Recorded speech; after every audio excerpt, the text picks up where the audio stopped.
Assalamualaikum warahmatullahi wabarakatuh. Pada kesempatan ini kita akan melanjutkan diskusi terkait tegangan, yaitu tentang tegangan geser. Di sini kita memiliki sebuah balok, yaitu balok masif, tertumpu secara sederhana, dan pada bagian tengah bentangnya diberikan beban P secara gravitasi yang menyebabkan balok tersebut mengalami landutan. Kemudian kita hanya ingin mengobservasi peristiwa kerja yang terjadi sepanjang DZ atau panjang dari bagian baloknya adalah DZ. Nah, wujud dari deformasi baloknya seperti dapat kita lihat pada bagian kiri bawah. Jadi, potongan dari balok ini mengalami landutan atau defleksi yang disebabkan oleh adanya momen pada titik 1 dan titik 2. Sebagai informasi tambahan, di sini adalah wujud dari bidang momen yang terjadi akibat pembebanan yang diberikan. Semakin balok ini ditinjau ke tengah bentang, maka nilai momennya akan semakin besar, mengikuti bidang momen yang telah dihitung dan digambarkan sebelumnya. Berarti di sini dapat kita ambil poin bahwa M1 yang terletak pada sebelah kiri itu nilainya lebih kecil daripada M2. Selanjutnya, apabila kita bandingkan perilaku yang terjadi apabila kita meninjau sebuah baloknya bukan balok masif, melainkan balok yang tersusun atas dua lapisan yang berbeda, yaitu balok ini tersusun atas balok 1 pada bagian atas dan balok 2 pada bagian bawahnya. Balok ini diberikan perlakuan yang sama, yaitu diberikan beban terpusat P tepat pada bagian tengah bentangnya. Kemudian kita ingin mengkaji hanya sebagian kecil dari bentangan balok, yaitu selebar DZ, dan dibatasi titik 1 pada sebelah kiri dan titik 2 pada sebelah kanannya. Apabila kita menganggap bahwa balok tersebut merupakan balok masif, seperti halnya sebelumnya, maka balok ini melendut akibat adanya M1 dan M2.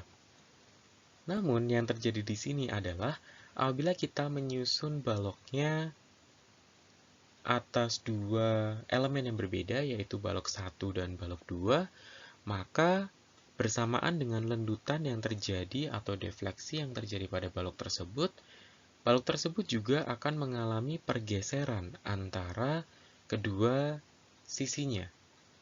Mengapa hal tersebut terjadi? Pergeseran antara lapis 1 dan lapis 2 dari balok yang kita kaji pada bagian sebelumnya tidak lain merupakan peristiwa yang terjadi akibat adanya tegangan geser pada segmen balok yang kita kaji. Jadi tegangan geser yang timbul tadi merupakan sebuah rangkaian yang terjadi akibat adanya perbedaan nilai gaya antara sisi 1 dan sisi 2 dan perbedaan nilai momen antara sisi 1 dan sisi kedua. Perbedaan nilai tadi akan menimbulkan friksi yang disimbolkan dengan huruf K di sini, yang kemudian dapat kita uraikan lebih lanjut untuk mendapatkan persamaan untuk menghitung tegangan geser pada sebuah penampang balok. Jadi tegangan geser yang terjadi pada sebuah penampang balok, simbolnya berbeda dengan tegangan normal dan tegangan lentur, di mana bila sebelumnya tegangan normal dan tegangan lentur itu diberikan notasi sigma. Namun, di sini tegangan geser kita berikan notasi tau. Seperti ini simbolnya. Untuk menghitung tegangan geser, kita memerlukan data berupa D atau gaya geser atau gaya lintang yang terjadi pada segmen balok yang dikaji. Kemudian ada S di sini. S adalah statis momen dari penampang secara bertahap. Kemudian ada B. B di sini adalah lebar dari penampang yang kita kaji secara bertahap. Dan IX. IX adalah momen inersia terhadap sumbu X. Sebagai informasi di sini, perhitungan tegangan geser akan dilakukan secara berulang berdasarkan karakteristik dari penampang balok yang dianalisis. Jadi semakin kompleks wujud dari penampang baloknya, maka semakin banyak pula perhitungan yang akan dilakukan pada konteks tegangan geser. Berikut merupakan ringkasan dari rumus perhitungan tegangan geser. Jadi tegangan geser tersebut timbul akibat gaya geser atau D yang bekerja pada penampang, dan tegangan geser akan dihitung pada setiap perubahan lebar yang terjadi pada penampang dengan tentunya statis momen yang berbeda-beda. Satuan dari tegangan geser sama seperti satuan tegangan pada umumnya, dapat menggunakan satuan megapascal.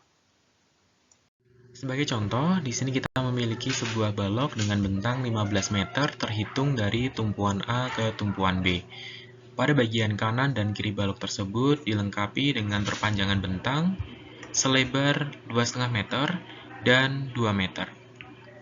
Kemudian dengan pembebanan berikut, teman-teman diminta untuk menghitung nilai tegangan geser yang terjadi dan menggambarkannya dalam wujud diagram tegangan geser. Informasi tambahan di sini, wujud dari penampang dari balok yang kita analisis adalah berupa profil I. Sebelum teman-teman memulai untuk perhitungan diagram tegangan gesernya, terlebih dahulu perlu menghitung reaksi tumpuan yang terjadi pada tumpuan A dan tumpuan B. Kemudian setelah itu, teman-teman perlu menghitung nilai gaya dalam yang terjadi pada setiap bentang dari balok ini dan menggambarkan bidang geser, bidang momen, dan bidang normal yang terjadi. Nah, kemudian karena di sini diminta untuk mengeluarkan tegangan geser maksimum yang terjadi pada titik A dan titik B, teman-teman diminta untuk melihat kembali nilai dari gaya geser pada kedua tumpuan tersebut. Sebagai contoh di sini pada tumpuan A terdapat dua nilai gaya geser, yaitu positif 37 dan negatif 12. Manakah nilai yang dipakai? Yang dipakai adalah yang positif 37. Jadi nilai inilah yang dianggap sebagai gaya geser maksimum yang terjadi pada titik A. Sementara apabila kita tinjau di titik B di sini, terdapat dua nilai juga, positif 10 dan negatif 37. Yang digunakan adalah yang negatif 37. Karena apa? Nilai dari negatif 37 kN ini akan menyebabkan gaya yang lebih besar dan tegangan yang lebih besar juga pada penampang yang kita analisis. Di bagian ini kita akan mulai menganalisis nilai dari tegangan geser yang terjadi pada penampang I. Jadi seperti yang telah kita bahas sebelumnya, pada proses analisis tegangan geser pada penampang, kita akan melakukan analisis tersebut berulang karena seperti yang dapat kita lihat di sini, penampang ini cukup kompleks karena terdapat perubahan dimensi di setiap tinjauan yang kita hitung.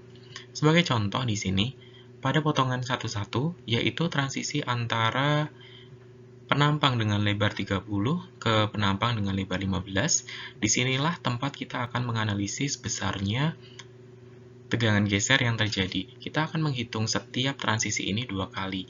Kemudian nanti pada step kedua, teman-teman akan menghitung nilai tegangan geser yang terjadi pada posisi yang kedua, yaitu di bagian titik berat dari penampangnya. Nah, di sini kita mulai untuk menghitung nilai tegangan geser pada bagian yang pertama. Pada bagian yang pertama di sini, sebagai pengingat kita mendapatkan sebuah rumus tegangan geser, yaitu tau sama dengan D dikalikan S per BIX. Nilai konstanta atau yang bersifat konstan di sini adalah nilai D, kemudian nilai IX. Jadi nilai S dan B nanti kita akan variasikan dan kita akan lihat wujud dari penampangnya seperti apa untuk dapat kita kondisikan. Nah, pada tegangan geser yang pertama, yaitu pada potongan 1-1 di sini, kita perlu mencari dua variabel terlebih dahulu, yaitu nilai S atau statis momen dari penampangnya, Kemudian kita harus melihat nilai B alias lebar dari penampang yang dihitung. Pada bagian yang pertama, nilai S atau statis momen di sini dapat mudah kita hitung dengan mengalihkan luasan dari elemen dengan jarak titik berat elemen ini terhadap titik berat dari penampangnya. Jadi, perhitungan perkalian antara luasan elemen dikalikan dengan jarak titik berat elemen terhadap titik berat penampang. Jadi titik berat elemen di situ maksudnya adalah kita punya bagian yang kecil, itu dikatakan sebagai elemen. Kalau penampang itu adalah bagian yang besar, itu penampang.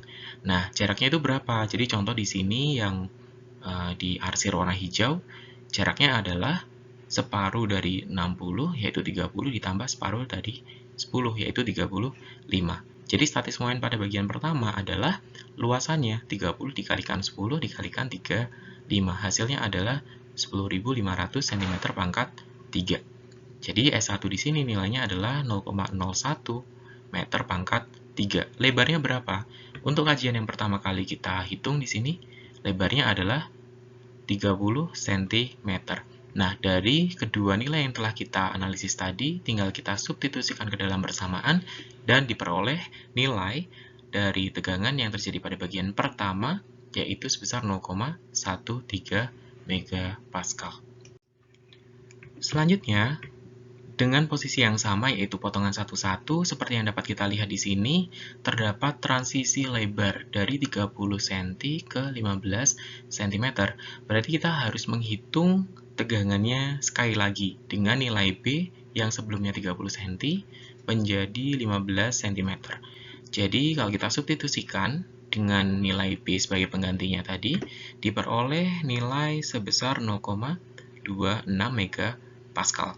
Jadi dari slide ini dapat kita peroleh nilai tegangan geser 1 adalah 0,13 megapascal dan tegangan geser yang kedua adalah 0,26 megapascal.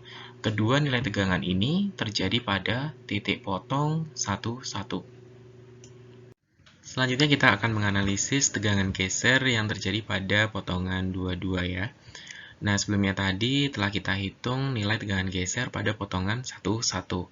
Tegangan geser yang terjadi pada potongan 1,1 ini berjumlah 2 karena terdapat transisi lebar dari yang sebelumnya 30 cm menjadi 15 cm. Maka dari itu kita hitung 2 kali pada posisi ini. Kalau sekarang kita mau menghitung pada bagian yang kedua, kita tidak menghitungnya 2 kali, kita hanya menghitungnya sekali karena pada bagian ini tidak dijumpai adanya transisi atau perubahan dari lebar penampang. Lebar penampang yang akan kita hitung B sebesar 15 cm.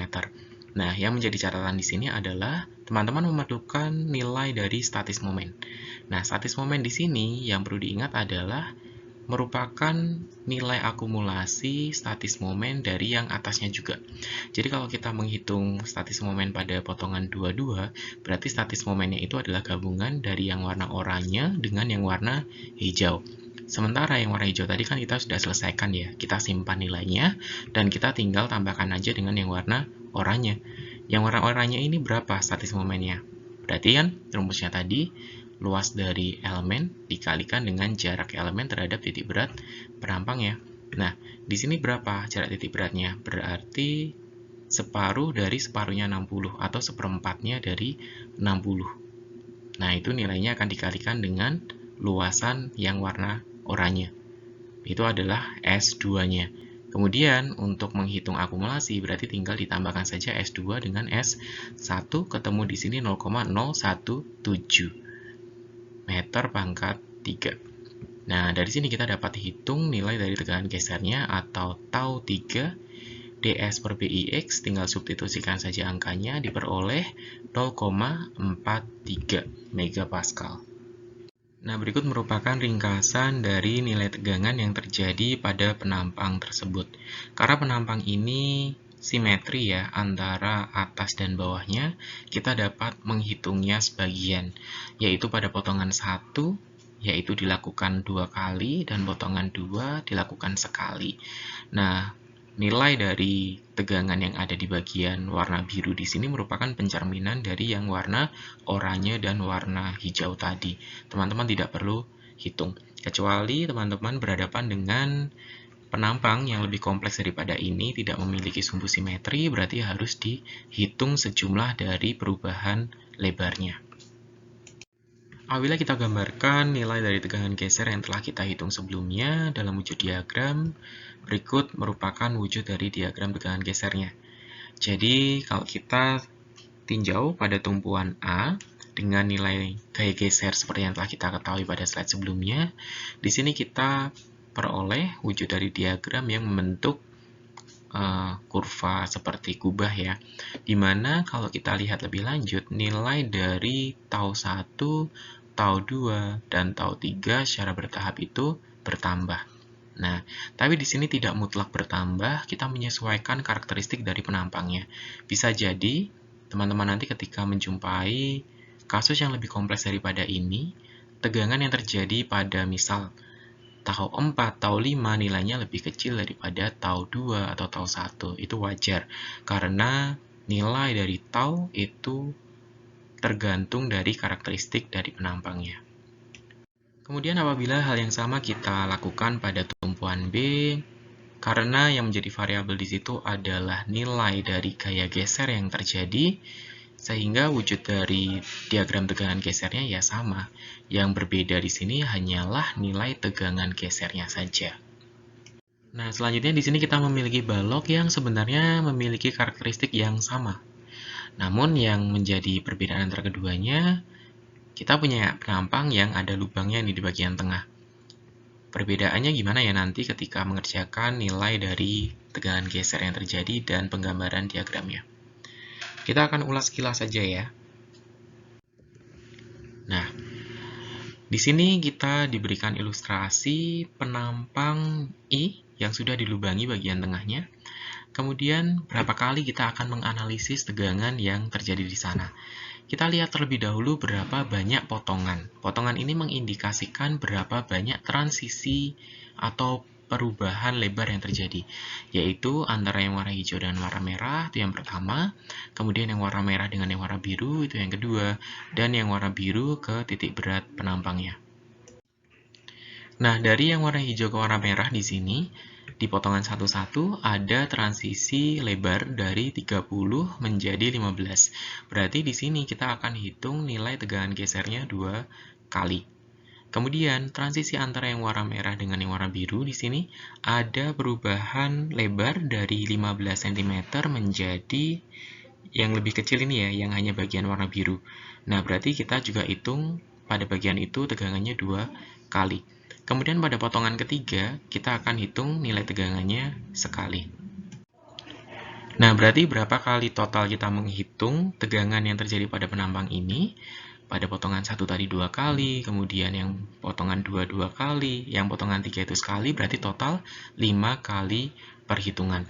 Semakin teman-teman meninjau penampangnya ke bawah, berarti nilai statis momennya harus dipastikan semakin besar. Karena apa? Nilai dari statis momen semakin menuju titik berat dari penampangnya, nilainya itu adalah akumulasi. Berarti bertahap dijumlahkan. Seperti itu. Di sini kita memiliki contoh perhitungan untuk nilai tegangan di potongan 1-1 ya, yaitu kita peroleh tau 1 dan tau 2, nanti silahkan dicermati. Kemudian di sini kita memiliki perhitungan tegangan geser pada titik 2, yaitu tau 3 dan tau 4, nanti silahkan dipelajari. Dan yang terakhir yaitu pada potongan 3, di sini terdapat perhitungan tau 5. Nanti silakan untuk dicermati. Nah, berikut ini adalah ringkasan dari nilai tegangan yang telah kita hitung sebelumnya dan wujud dari diagramnya. Jadi, karena di sini penampangnya kalau bisa dikatakan itu simetris, kemudian beraturan juga, maka nilai tegangan yang terjadi semakin menuju titik berat dari penampangnya semakin besar ya, dari 0,1 hingga 1,1. Nah, di sini ada yang miss, yaitu satuannya. Nilai dari tegangan yang kita hitung adalah dalam megapascal. Kemudian nilai dari dimensi penampang yang ada di sebelah kiri ini adalah dalam sentimeter. Nah, di bagian ini kita memiliki diagram tegangan geser pada tumpuan yang berbeda, yaitu tumpuan B. Tumpuan B memiliki pola tegangan geser yang mirip ya, atau sama sebenarnya dengan yang tumpuan A. Yang membedakan antara keduanya yaitu nilai dari tegangan gesernya. Baik, cukup sekian materi terkait tegangan geser. Terima kasih.